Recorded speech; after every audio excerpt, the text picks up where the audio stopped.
எதிராக போராட்டம் நடந்த போது காக்கைக்குருவி போல் சுட்டுக் கொன்றது யார் என்பதை மறந்துவிட்டு அவர்களோடு கூட்டணி அமைத்தீர்கள். இப்ப கடந்த சட்டமன்ற தேர்தலின் போது தேர்தல் நாள் அறிவிக்கின்ற அன்று உங்கள் ஒரு உள்கையாக பேசிக்கொண்டு அந்த 10% இடஒதுக்கீடை அறிவிக்கை செய்து நீங்கள் உங்கள் கூட்டணியை அறிவித்தீர்கள். அந்த 10% அறவேக்காட்டுத்தனமாக அவசர கூடத்தில் அள்ளி தெளிக்கப்பட்டிருப்பது உங்களுக்கும் தெரியும். அது நீதிமன்றத்தால் நிராகரிக்கப்பட்டிருக்கிறது. நிராகரித்த பிறகும் நீங்கள் அவர்கள் செய்தது போல சொல்லிதான் தேர்தலை சந்தித்திருக்கிறீர்கள், பிறகு சந்தித்தீர்கள்.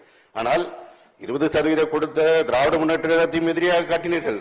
இந்த நாடாளுமன்ற தேர்தலில் அந்த 10% கொடுத்த அதிமுகவையும் கைவிட்டு விட்டீர்கள். எந்த சமூக நீதிக்கு எதிராக இருக்கிறதோ அந்த பாரதிய ஜனதாவோடு கைகோர்த்திருக்கிறீர்கள்.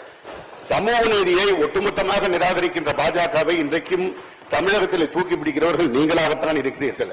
எப்படி ஒரே நேரத்தில் இத்தனை விதமாக பேச முடிகிறது என்பது விந்தையாக இருக்கிறது. இப்பொழுது நடைபெற